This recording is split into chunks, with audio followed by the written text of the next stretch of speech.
from where you at. I came here for vengeance, watch your back. No need to defend, I'm on attack. Sorry they can't reply, but I guarantee they had a blast. Pop, pop, pop, pop, I be on the next only, yeah, I am fresh to death. Welcome back to the Long Haul Mentality. I'm your host, as always, Nick. And this week, I got my homie Hunter on. What's up, dude? What's going on, brother? How are you, man? Good. So, if I'm hearing this correctly, I'm your first ever repeat guest, right? Okay, so you were. So you just said that in a text message to get me on here. I see how it is. I know. I see how it is. I tricked you. Hey, but I got a bone to pick with you because you went on. You went and told Ron. Dusty Hanshaw that it was the first podcast you'd been on a long time. You came on mine, so that's true. Okay, I got you back. So tit for tat, kept that one in his back pocket. Yeah, all good, bro. But yeah, you were supposed to be, and then I had I watched a podcast that I don't feel like Dr. Jackson. It went up yesterday. We talked about peptides getting stacked together. Yeah, I saw that on your story. Yeah. He had already done the conversation with Tuttle and Milos, and Milos was really stepping on everything he was saying. So I was like, hey, come talk with me. I just want to hear you explain this more. Because, I've run into some issues with stacked peptides. So I wanted to hear his viewpoint and whatnot. But anyways, besides the subject, how are you, man? I'm good. Just chugging along. I know everyone's kind of been like, where's Hunter? Where's Hunter? Where's Hunter? Well, Hunter has been enjoying life and putting one foot in front of the other in terms of bodybuilding and enjoying a little bit of peace and quiet. Amazing how that works, right? Yeah, amazing how it works. It's amazing how it works. I was talking about it the other day. It's like last time I competed was not this last Olympia, but the Olympia before, right? So it's been like a year and some change now. And I feel like in the bodybuilding world, that's like 5 years, right?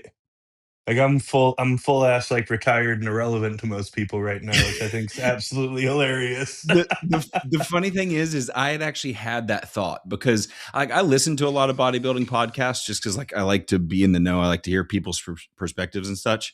And anytime that they want to do predictions on things or talk about this guy coming up or whoever, I'm always like, look, I'm a little biased. You're a close friend of mine. Like of course I'm going to be like, hey, why aren't you talking about Hunter? But they don't tend to bring you up, or somebody will go, hey, you know who we forgot about? Hunter. And it's like, honestly, I even heard it when you were competing every year and people would forget about you. Yeah, absolutely. Like, do you have it? I don't know why. Never been out of the top 8 in 5 Olympias, but yeah, it's always a debate as to whether or not I'll make the top 10, right? And as high as 4th. You know what I mean? And it's like people seem to forget that you're one of the best in the world. You know what I mean? Yeah.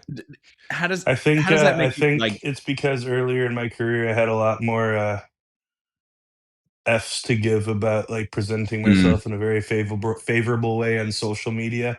Yeah. Like that rookie season and the season after, I'd be having people come out to shoot me while I was training, right, doing all of this I want to present the best physique I can possibly present to the world. And at the end of the day, realize that doesn't matter. And the way that I was thinking about this the other day too. I'm gonna go off on a tangent here. It is wild how negative media has gotten in bodybuilding. And the reason I specifically thought about it was my rookie season. I legitimately looked forward to taking my check-ins and then posting them and tagging Buys and Tries and Bodybuilders Without Borders and RX Muscle and all of these pages that would be reporting on bodybuilding. Because, it's like you'd post it and, there would be some constructive criticisms like, oh, his arms, could be bigger, his conditioning looks a little bit behind. But, overwhelmingly positive place for people to go like, good shit, man, keep on going, or, stuff like that. Now it's like, oh my God, what did I do to personally offend this perfect stranger to me? Yeah. It's really unfortunate, man. And the thing is that's one thing about my podcast that from even my social media, not just the podcast, is I know that if I wanted to come on here and frame a bunch of questions in a very particular way with you and then clip it out in a very particular way with you, I could get a lot of fucking clicks. You know what I mean? But I have made sure and throw your friend under the bus, right? Yeah, exactly. And it's but that speaks to like the fact that you were willing to come back. It's like there's things that I could have done and been like, oh look, this is what Hunter said, and he thinks that, but it's like I don't care. I just want to have a genuine conversation with people. And like the bad part about that is like it just doesn't get the types of clicks and stuff that the other negativity can get. But I also think it's a weird move to like create basically a business off of a negative foundation. It just doesn't make sense. At this point, most outlets are literally manufacturing controversy almost at this point. Yeah, especially during this little funky period that we're in where there's no shows actually, so they have nothing to do but speculate and do this versus that and stuff. So now, Hunter, what's your thoughts on PMMA? No, I'm just kidding. God, but we talked about that with on the Classic Physique Radio podcast the other day, and like people get really blown out about things, man. Like I don't really even know what it is, if I'm being honest, nor do I care. The world in general right now. Yeah, right. The world in general right now. Right.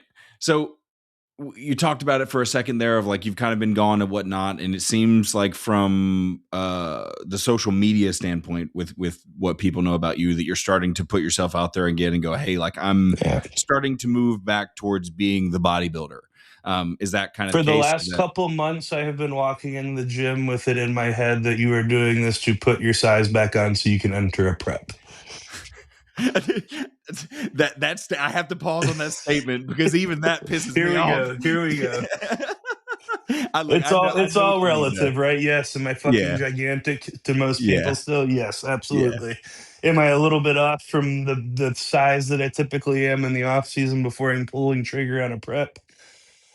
Starting to be no, honestly. I actually surprised myself the other day. I put like the latest check-in that I took like side by side with one like where I was like just getting the ball rolling for last competitive season I had, which was like for Italy and then the Olympia, and it's not far off. So it's getting back there for sure. Dude, I have videos and pictures of you from Italy that I don't think you've ever posted that you sent to me at one point, and like I still fucking loved that look, man. Like such a good look. Yeah. You should go back and find that was an interesting show for us because all of the crazy shit that I sent you was actually the day before the show, right? I know. So you should go back and post some of those, man. Ben and I used that opportunity to kind of test the 2-day peak because we know we were headed into the Olympia and we knew that it was a 2-day show. So, we loaded, we basically treated Friday like I would be on stage, like mock peaked me Friday and then carried it into Saturday. So I liked the look on Friday a lot. Saturdays was still good enough to win, but it was, again, I hate saying this term, but it was a great collection of data. Right. What do you think you guys gathered from that? What was the data that you got back from that? Because I know one of the issues that I know that you've been working on is like y'all figuring out how to peak you. Like your body's not just like give you food and it's good to go, Yeah, so it's always been a effort to manage balancing the fullness and the dryness, right? I feel like that's literally what a peak is, balancing fullness and dryness. With me, I feel like we learned that show, how much my body will react eating that large influx of food to be peaked for Friday, seeing what it does to the look when we wake up the next morning. Okay, how bad did we rebound? How much water is there to get off, if any? Did we wake up full? Did we wake up flat? If we woke up flat, how much did it take us to get us back to where we wanted to look like, headed into finals that night? So it was a good bit of data collection for sure. Now, I know one of the things that you were also doing like before this kind of time away was really working on your stomach and working on like digestion and those sorts of things. You did what, 2 gut protocols? So at this point, yeah, I've done 2 like major like gut health protocols. I got my GI map back, saw what was wrong with it, then specifically addressed what was wrong with it, and then did your generic catch-all, kill off, rebuild, repopulate, that kind of deal. Yeah. And now with having had some time away, I assume you probably weren't eating like you would as like a full-blown off-season or prep bodybuilder, probably like pulled back from a lot of different things. With having done the gut protocol and that pullback time, what are you noticing as far as the look of your physique as things come back to life? I'm noticing it's taking a lot less food to do the same exact thing, which, anecdotally means I'm processing things a lot better. Yeah. This morning I woke up, I was 286 fasted this morning. And, I'm a little leaner than I typically be in the off season right now, but like a little lighter too. Typical off seasons in the past have been 293 to 295 fasted. You've seen Oh me, yeah. and Oh a little yeah. fluffier, a little fluffier, right? But I feel like the amount of food that I had to eat to sustain that was absolutely miserable. It Yeah. was 6 meals a day plus a shake. All 6 meals were 130, 40, 50 grams of carbs. We were drinking juice with every meal. I was drinking an intro while I trained. It was very uncomfortable. And then the other side to that is if I didn't eat like that for like 3 days, I'd lose 10 pounds. Yeah. Yeah, for So sure. it's like it was a lot of glycogen, a lot of water. But like now, what I'm noticing is, I'm only eating 5 meals a day, and those 5 meals are all between like 90 and 100 grams of carbs instead of 130, 140, 150. And I am not like so distended and just full of food all day, which at the end of the day I think makes the biggest difference. Yeah. This is just my 2 cents on it because we're kind of talking about like digestion, gut health. Everyone wants to talk about the open guys' stomachs and everything. After doing this myself for as long as I have, and watching my midsection grow, because it's not what it used to be like when I won nationals or anything. I'll be the first one to admit that. I do not think that it is a drug thing or a drug combo thing that causes it. I think it's very long periods of extremely high caloric intake, which Hmm. does two things. Physically you are distended and stretching your shit out all day long for 4, 6, 7, 8 a year, even if you take a long off season, right? The other thing that comes with that, and I feel like people are starting to get wise to it and doing a better job of monitoring it in the off season, especially if you're a good coach. But I feel like people eating like that in conjunction with insulin resistance leads Hmm. to a very, very, very inordinate amount of Inflammation. this inflammation, yes, but Inflammation. also visceral fat gain.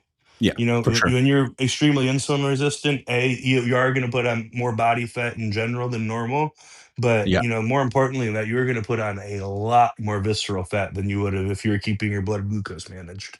Yeah, So I think 100%. that's the biggest culprit that you see in seeing, the midsections get blown out and stuff is Yeah. they want us so damn big that there is a certain point in everyone's career where they were eating like just it was miserable for them.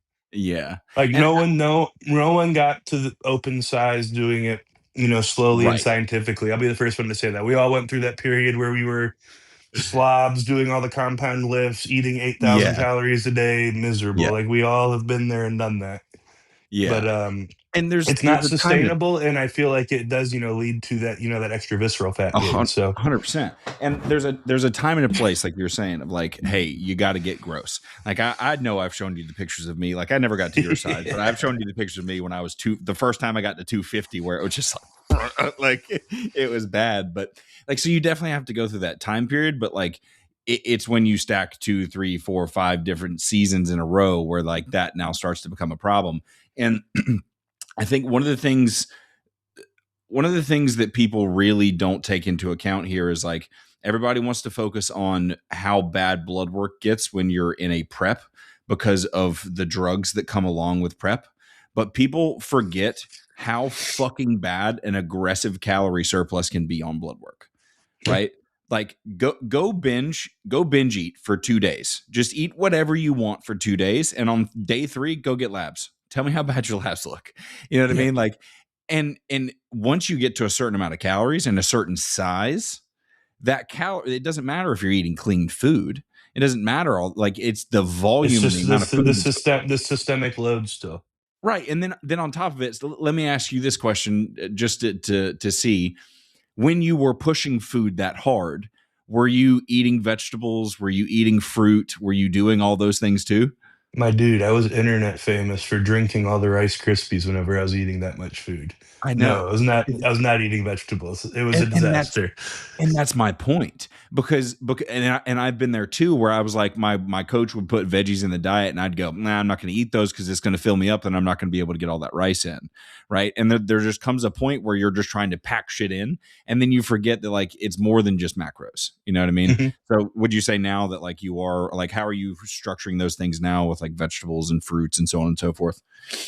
Definitely doing a lot more fruits, still not as much veggies, but because of the fact that I know I don't do a lot of veggies, I do hit a really good greens powder, like a raw pressed greens powder twice a day, and then I'll shout out Project AD, their Fiber Plus, twice a day. It keeps everything nice and regular, and I think it's great for my gut health. But Great I feel boost. like adding in the fruit definitely helped. But I think more than anything, man, was taking what was probably a decade's worth of digestive abuse and really actually correcting it, getting the bacteria balanced again, getting my gut flora operating properly, and then not just fucking pouring gasoline on the fire again right after I get it under control.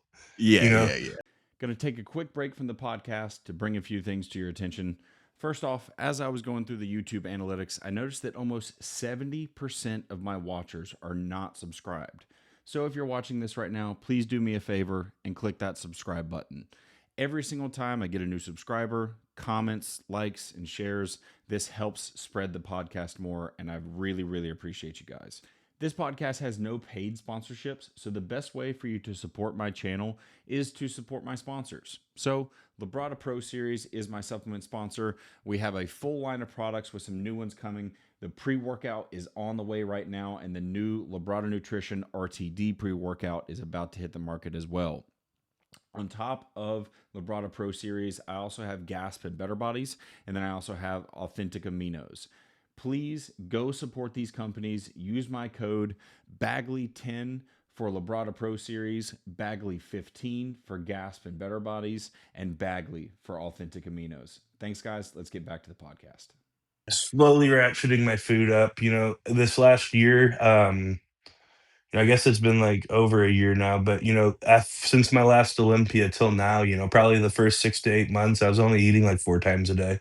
Yeah. I was truly giving myself a break from that. The amount of inflammation my body dropped off is so ridiculous. I don't think a lot of people realize, even you hear people talk about systemic fatigue and inflammation and this and that, and you're like, oh, I'll take 5 days off, and we'll be good to go again. And it's like Mm-hmm. it really made me take a step back and think about the fact that, okay, in the last decade, I can't count on my hands and toes how many extra off days I've taken from the gym. And Right. every time I walk in there, I feel like I was like literally trying to kill myself. Yeah. So it's like your body remembers that, and it Yep. definitely takes it a while to kind of chill out from that. And I feel like I finally come out the other end of that because it's like I'm not training as hard, load wise as I was before. I am training a lot smarter. To be completely honest with you, I can't train the way that I used to anymore. Mm-hmm. My body can't do it. Man, I having watched you train in person so many times, I'm very glad that you learned that. yeah. Like as somebody who was coming into the scene and like just getting introduced to bodybuilding, like when we're not first introduced, but really introduced to the middle of the scene when you and I first met. Coming in I and was like when you and I met, it was like literally my rookie season as a pro for right, sure. yeah. And like watching you do those things at the time and place that I was at was like, holy shit. Like, okay, there's levels to this. Like, I got to step it up. So it was certainly inspiring, but then it got to a point where like, we're really close and I'm like, I'm a little worried about it. You know what I mean? Like there was a couple, like you even got it on video one time where you pinged your quad at destination on that fucking hack squat going crazy. And like there's the thing that people always talk about is like you're one injury away. And like, I feel like anytime you go down a rabbit hole of like either load or volume or just all out brutal intensity, like you're going to end up in a spot where you hurt yourself, on any aspect, you know what I mean? So I will say that it's I'm glad to see that shift. Yeah, no, for sure. But the other point that I was going to make is like when you were training that way, you also knew that like there was going to be times where like, fuck, I'm beat to shit. I need to take a deload. I need to take a couple days off the gym. It's like, but people forget to do that with their digestive system too. It's like sometimes you do, especially at your level with the amount of food that you have to eat, not just like food volume, but the amount of protein you have to move through, like all that kind of stuff. Giving your body a break from that too is probably a fucking good thing.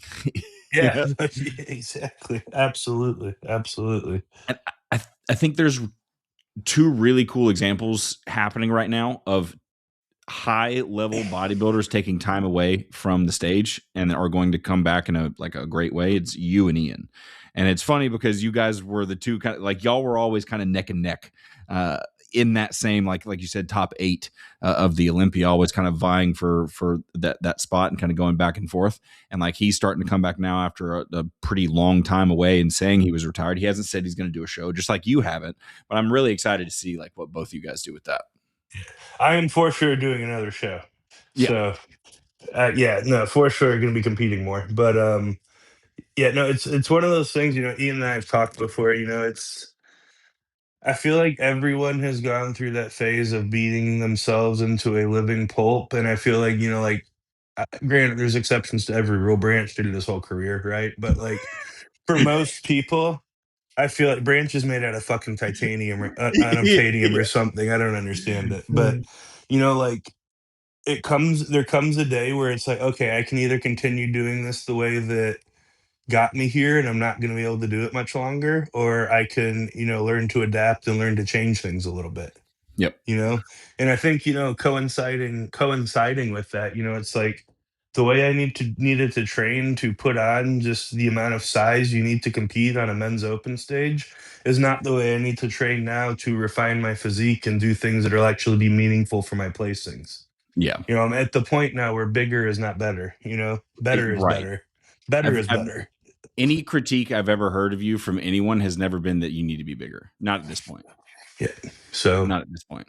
But yeah, so this is a good kind of transition. The other thing that I told you I was going to ask about is like having known you for so long and having seen how you train, even now, like, yes, it's not as heavy as it used to be, but like you're still training as intense as you used to, just a little differently. I would say a little bit smarter for where you're at right now.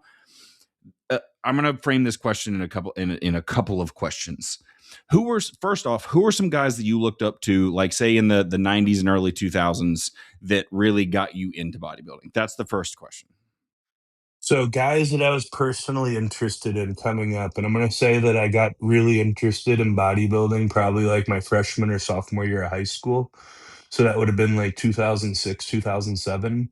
Um, the guys that I really, really enjoyed watching, I really enjoyed watching Phil Heath. You know, he was like at like the very start of his, you know, meteoric rise, and he went Ironman in 2007, and then, you know, New York Pro in 2008 or something. And then I remember being at that Arnold in 2011 where he walked out on stage like he owned the place and like sucked the air out of the room. So, you know, I always liked watching him just, you know, from a competitive standpoint. But, you know, some of my favorite people to watch train whenever I was coming up was actually Rolly Winkler.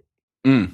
So I don't know if you remember, but it was like Oh, Rolly's yeah. towards the beginning of his career when he was training with my grandma over there. Oh, yeah. And, you know, just like the sheer poundages that he would lift, but with the form he had, it was like, I felt like that was like something you didn't really see much in that day and age. Yeah. You know, it's like you're like, holy shit, you were squatting my max for 10 reps, Yeah. but he's squatting it for 10, like literally picture perfect reps, and not like, you know, like screaming his head off or, you know, like flailing around. It's like very controlled and methodical. Yep. So like that, I really got drawn to that. That was like the first Yeah. person that I saw training like that, and I was like, oh, you know, that's Right. Did you look up to anybody like Jay or Chris Cormier or like any of these guys who are like really like on the big podcasts and stuff right now? You know, honestly, what drew me to bodybuilding wasn't the stage at first so much as it was what happened in the gym. Mm-hmm. So I was always drawn to, you know, like hard trainers or Right. people that, you know, like I admired like what they did in the gym. Not that any of the people you just listed weren't hard trainers, but Right.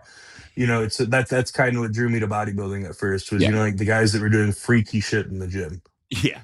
And you know, So, by the time that I was truly into bodybuilding, Jay was, you know, very much so training like higher volume, and like, yeah, it was fun to watch him lift because like, holy shit, you were massive. But you know, it was, you know, high volume, higher rep sets. It wasn't, the actual training wasn't that right. enthralling to me.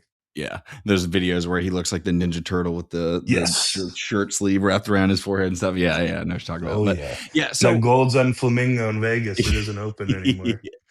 I uh, got so many like eye-opening holy shit memories for that gym. I'll never forget. This is talking about the Gold's Gym on Flamingo in Vegas. So it was like the Gold's that everyone would go train at during the Olympia until it closed down. But like It's so funny. He probably doesn't remember the story. I've told him the story before since like we actually became friends. But I walked into the locker room at Gold's Gym. I was probably like 17 or 18 years old to like change and drink a pre-workout. And Mhm. sitting there like changing out, like either to like go back to the expo or like changing from his expo shit into his gym shit. It was Evan Centopani. And he was just like sitting there Gosh. in his boxers and he was like full fucking blown, like 300 pounds. I've never seen anything like that before. And I was just like, Oh shit. Evan was a freak, yeah. man. Evan was a great. Yeah, I loved Evan's his one of my physique. favorite physiques ever. I really enjoyed watching I Evan loved his compete. physique. Those old black and white pictures. I'm sure he hears that all the time. Fucking Mhm. him and Frank and all those guys. But anyway, so back to the question there. But so you named some people that I thought maybe there would be some other names in there. But anyways, my point being is a lot of these guys that we see on these other podcasts will make comments. I think from a misguided place, they will make comments and they'll say the guys now don't train hard and they don't want it as bad as we used to and that sort of thing. How does that, having known how hard you work, I know that's not true. How does that make you feel when I you know hear too guys much who about all those guys to know that be true too. I love it. I love it. Oh, um, I think it's a couple things. I think there are some standouts from years past that, I don't know if there is anyone that's working like they are right now. Like the people that come to mind are Dorian and Ronnie. Whenever Dorian or Ronnie says, guys don't work like I did or guys don't work like we did, and they're specifically talking about themselves, I'm like, Yep. You're correct. okay, okay, Sure. I'm not going to argue with that, but Ronnie's in a wheelchair and has had 20 something surgeries, and Dorian, was torn up by the end of it too. Mhm. So it's like outside of them, it's like, no, I don't agree with that at all. I don't. You know, Well, it's I also don't think, if you catch them like in a non-podcast trying to say controversial shit kind of setting, I think they'd be a lot more yeah, agreeable to that fact too. I agree too. Something that I will say, credit where it's credit where credit's due.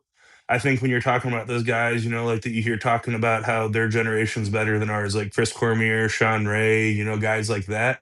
Something that I do think they did a lot better than we do is posing. Yeah. They cared Yeah. about posing, they cared about presentation, they put on entertaining posing routines. From that standpoint, I do believe, the generations of yesteryear do have a leg up on us for sure. So credit where credit's due. Yeah, for sure. But the thing there is like, how do you even gauge what hard is, right? Because I bet if you could like figure out a way for you to train with one of those Well, guys at their so peak. here, yeah, here's my thing with the training. If you haven't figured out, like, as a high level bodybuilder, how to train yourself past your point of the ability to recover, like, you're a fucking pussy. You need to find a different sport. Yeah. Like, that's the easiest way to say it. Like, if you Yeah, haven't found out how to train yourself past the point of your ability to recover, find a new sport. right.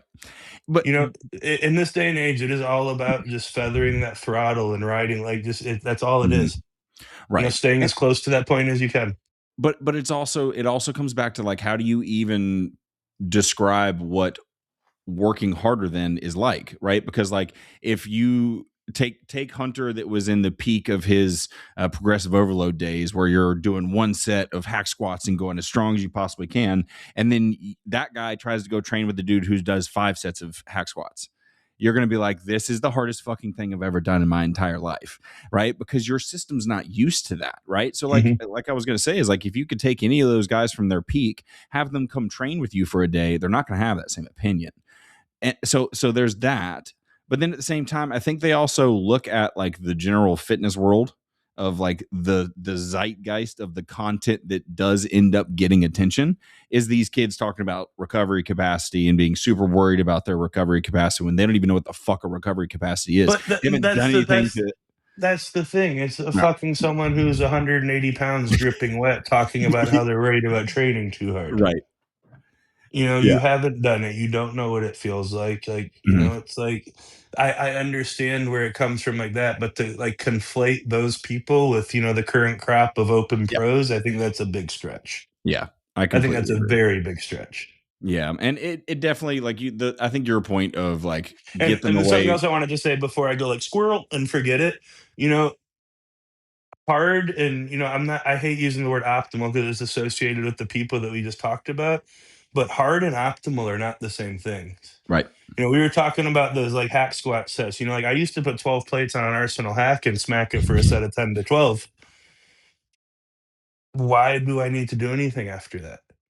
I know, because I've been doing that for the last 3 years, that one set in conjunction with the 2 sets of leg extensions that I'm going to do after are going to have me sore for 5 days. Mm-hmm.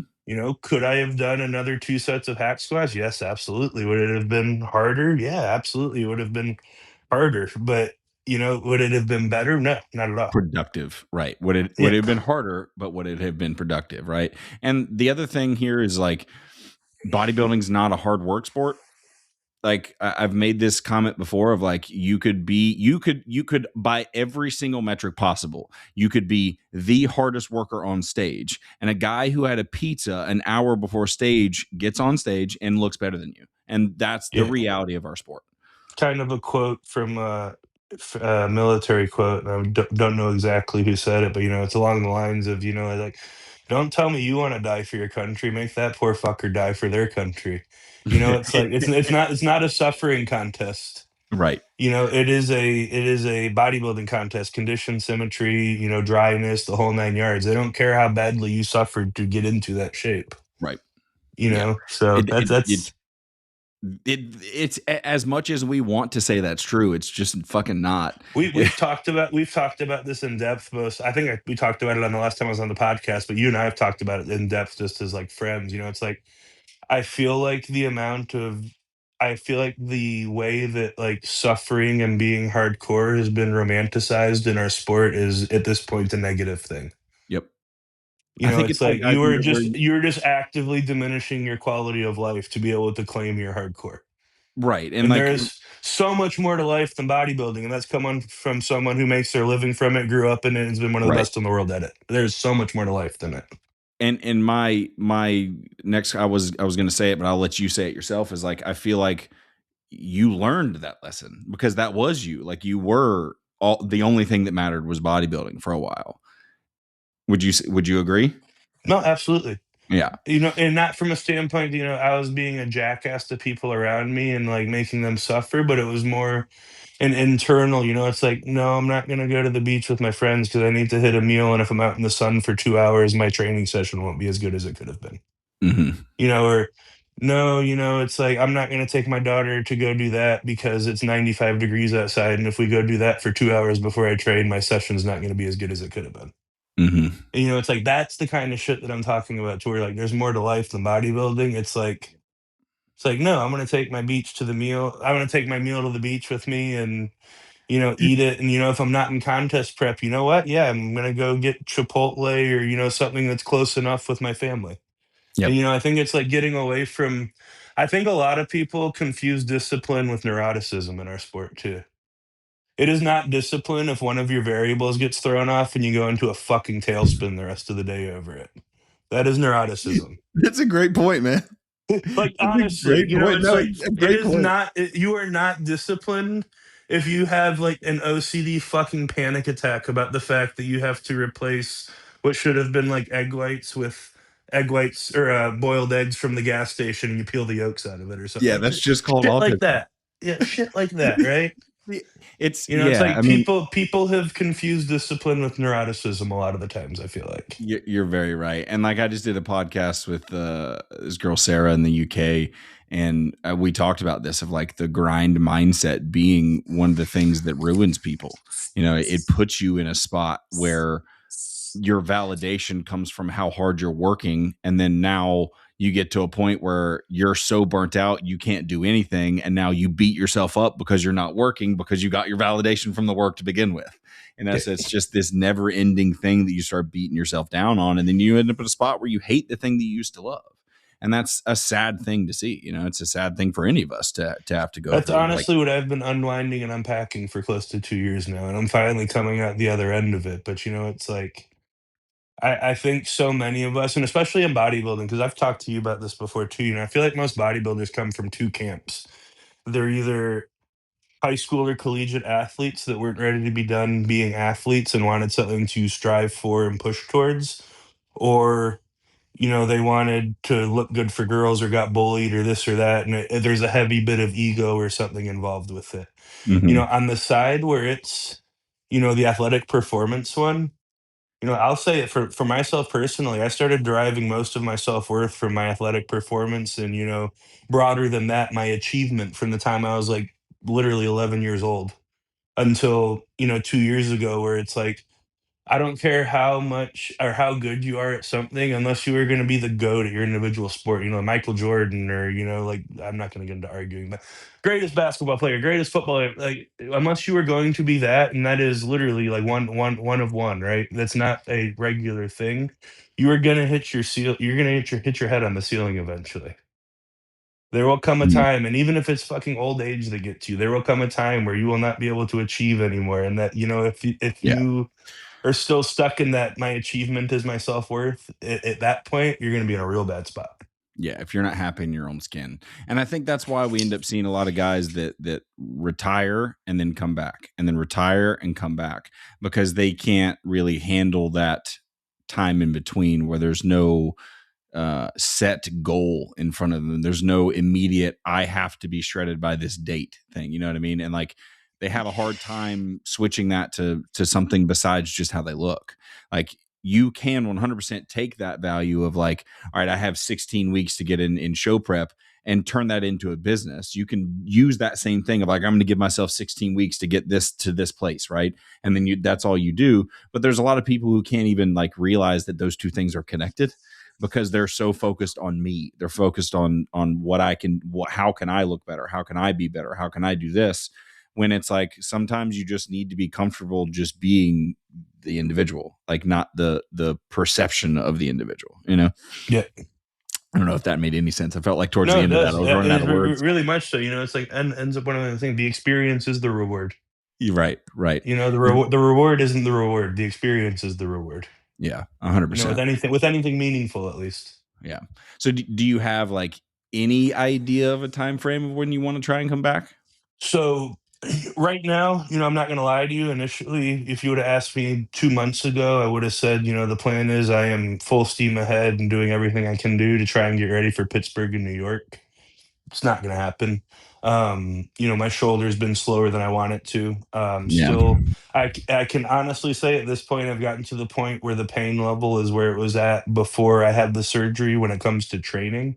Okay. So, it's like, I'm not going to say it's good. It's, as good as it was before it got bad, I should say.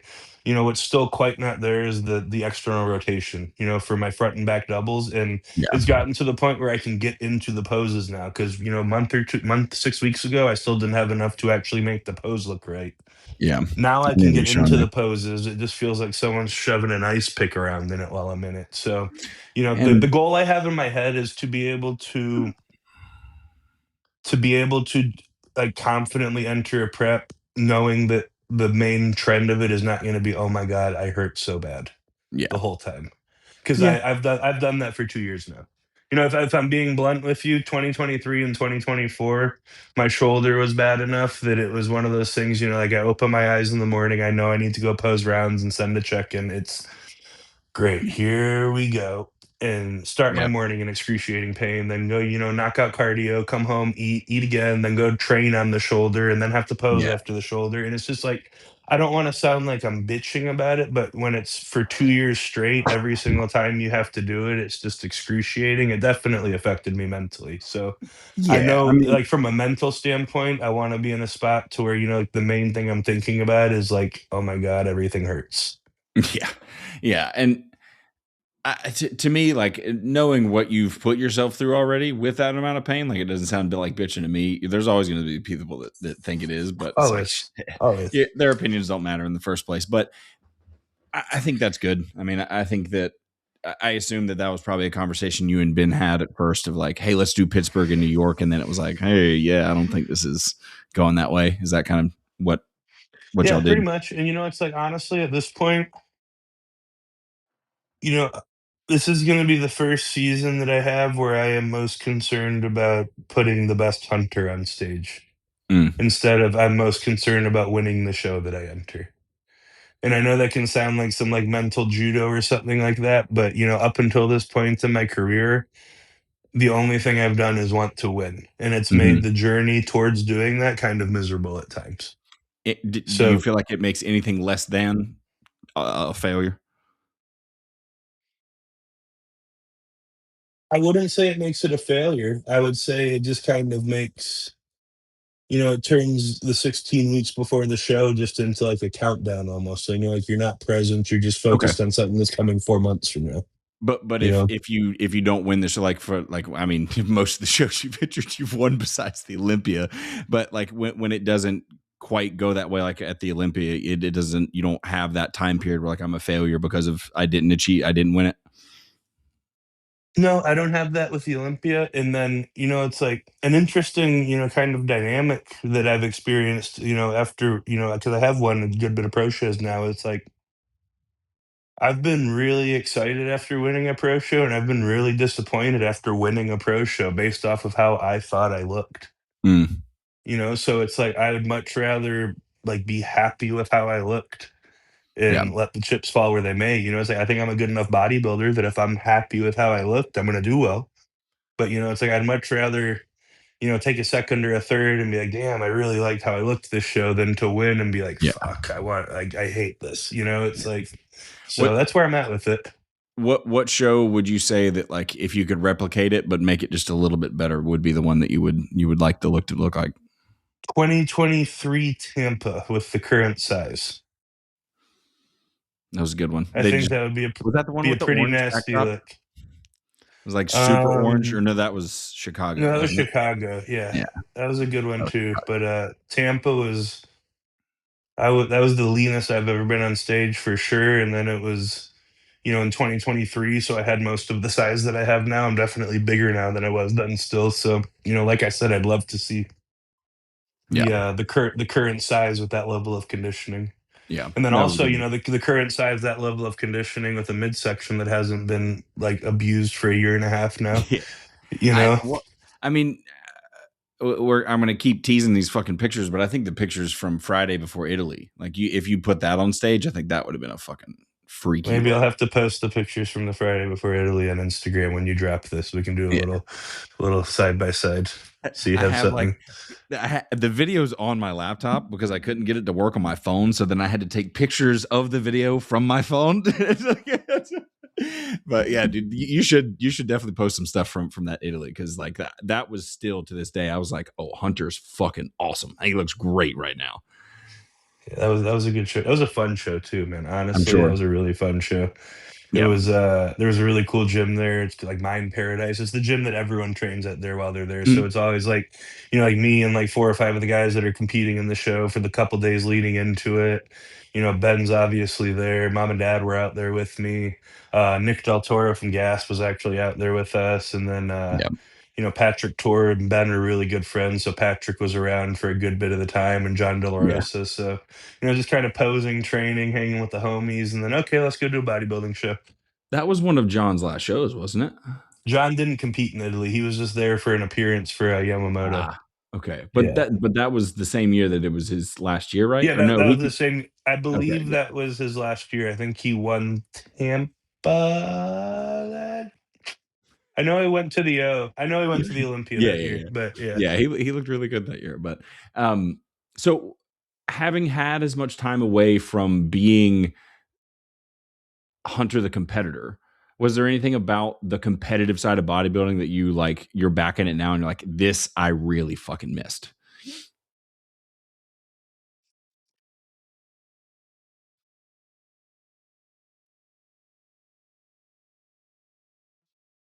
No,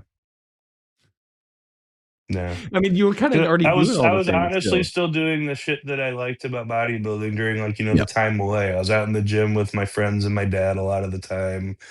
You know, I never stopped sticking to my meals. Like, I did all the stuff that was, like, part of me, and then, yep, you know, it's like all of the other stuff, like, no, I didn't really miss it. It's been yeah, nice, you know, taking a breath. You know, and, you know, going back into it this year, I've kinda decided, you know, so instead of playing the, the typical social media game. I'm just gonna kind of do what I want on it and just be me. Good. I feel like that's gonna do a lot better than anything else. It's Yeah. like last night I was like, what could I do for some content? He's like, oh, you know what I'm gonna do? I'm gonna do 3 easy meals for your kids, because I was sitting there putting together Brooklyn's lunch. That's a And great some idea, just, dude. just random shit like that, like start doing stuff that like I'm actually interested in, instead of trying to, Yeah. play Well, the bodybuilding game. yeah, and like I at the end of 2025, I didn't want to be on social media at all. I was tired of it. Like I made a post even talking about like I'm not posting anything else other than just client transformations and stuff, and I really fed up with it. And then now I'm on the other side of it where I've made a commitment to do 2 posts every day, and a lot of it's just been me talking, like just thinking, like having ideas and just talking it out loud. And I think people would attach to something like that with you as well. It's like you got a lot of cool things to say about bodybuilding, a lot of cool thoughts. I think just even little shit like that. It's like a minute clip of you riffing on something would be something people would attach to. Rip on discipline and neuroticism. I like that. It's a Hey, dude, good it little would do tangent well. to take people on, right? Yeah. So this is going to end up getting posted after we have launched our new pre-workout. So let's talk about that a little bit. Obviously, Good old I've been supercharge. yeah. Do you have a container of it? I have one out in the gym. I could go You want grab to it get? real quick. Do you want to Yeah, I'll snag go it? I can grab pause it. this. I'll be right All right, back. I'll pause this. All right. So we got the pre-workout here. So I'll let you kind of riff on it a little bit. You know more about it than I do. Ah, yeah. All right, yeah. So supercharge is going to be launching by the time this podcast is out. So if you listen to this podcast, you're interested in supercharge, go check it out on Amazon or LabradaProSeries.com. Use my But code 900. anyways, yeah, right. Use code Bagley.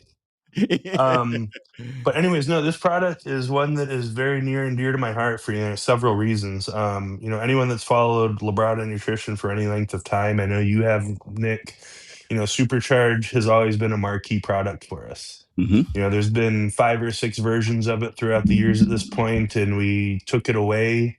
God, I don't even want to say, probably 5 years ago now, maybe 6 years ago. And, we hadn't had a entry into the pre-space on the Labrada or the Labrada Pro Series side of things in a minute. We had done a pump product with no stimulants. We had, done the new charge drink right behind you, on the lean body side of things, which I absolutely love. But, we hadn't had a, really fully leaded pre-workout in a long time. So that was something that we wanted to bring to market with the Pro Series this year. So I won't go, too like down the rabbit hole with it, but some of the things that I really love about this formula is it is, very much so clinically dosed, or, clinically dosed plus on everything. It's got 6.4 grams of beta alanine in it, 8 grams of citrulline.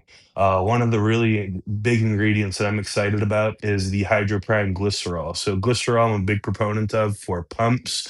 But if you've ever had a pre-workout in the past that had glycerol in it, chances are it looked like a crack rock when you opened up the lid. You should see Gly- this pump that I still have in the yeah, yeah. fucking cabinet. Yeah. So glycerol is very hydrophilic, meaning it loves to absorb water. So like any kind of moisture will make stuff clump. We actually used a patent ingredient called hydroprime glycerol in the supercharge. So it has all the effects of glycerol, but it will not clump. It will stay nice powder. So very That's cool. excited both about the fact that glycerol is in it, because I love it as a performance ingredient, and then very excited about the fact that it is a patented ingredient that will not clump. Yeah. Outside of that, there is 325 mgs of caffeine in it, both, quick, medium, and slow release. So you will be lit up your whole workout. And yeah, I'm really excited for this one to come to market. I know you and the rest of the team are too. It's been a long Yeah. time in the works. Yeah, for sure. I mean, like, obviously, I've got the case. That's an empty box of charge that I've just taped back down because I've It looks drank all of great. It those. looks great. You're doing a I great drank all job. of them.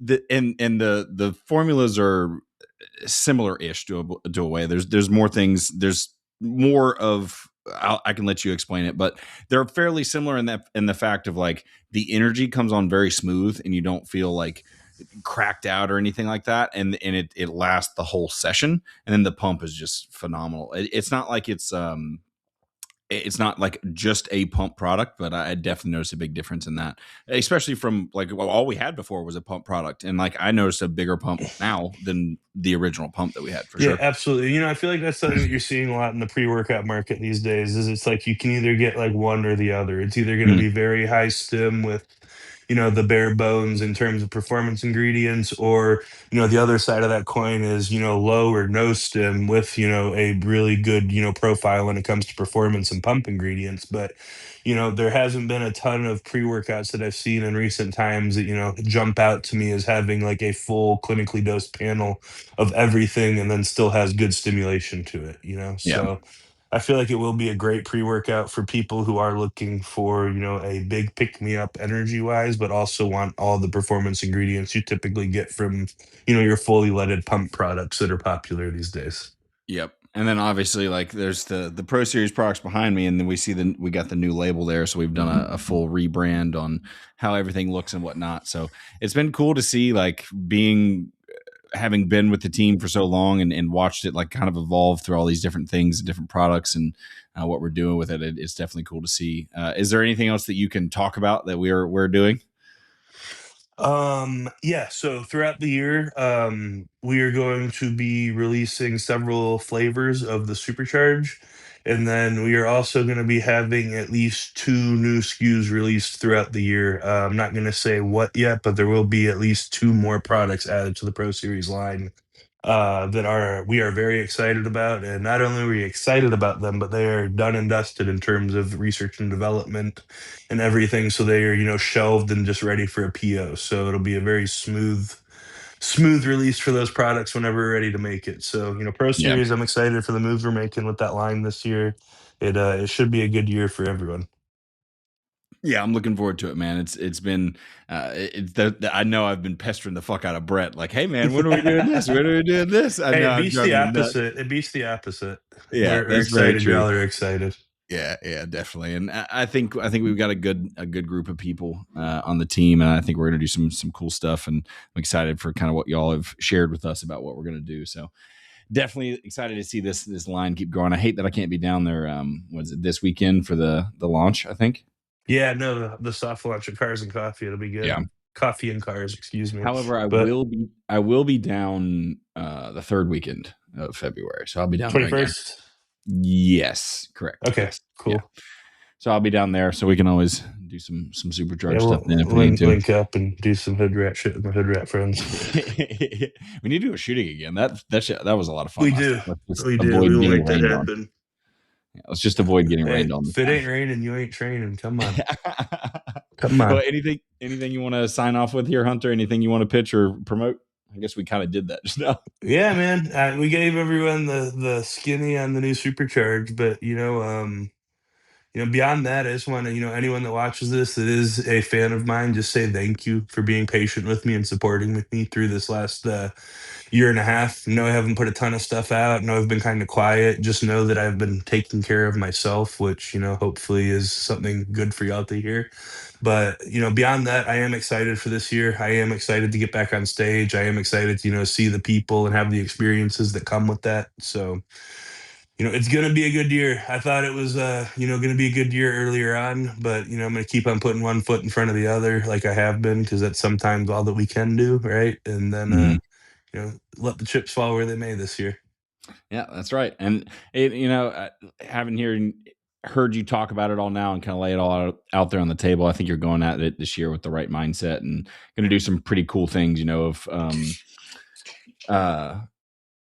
just not worrying and investing so much in what's being said and just enjoying the process again. So I think that's fucking awesome, man. So I'm excited. You'll definitely have to let me know once you choose a show, because I want to try to be there at it. Unless we're going back to Italy. I don't think I can make Italy work this year. You need a vacation, brother? I definitely could, but we'll run that one by Brett. See if we can do a Pro Series meetup. Hey, there you go. In Italy, that'd be awesome. Hell yeah. I'm gonna have to sell a hell of a lot of pre-workout for that to be a thing. Yeah. Well, cool, man. So anybody who is still watching at this point, make sure you do the YouTube thing, like, subscribe, share it with your friends, and we'll catch you next time.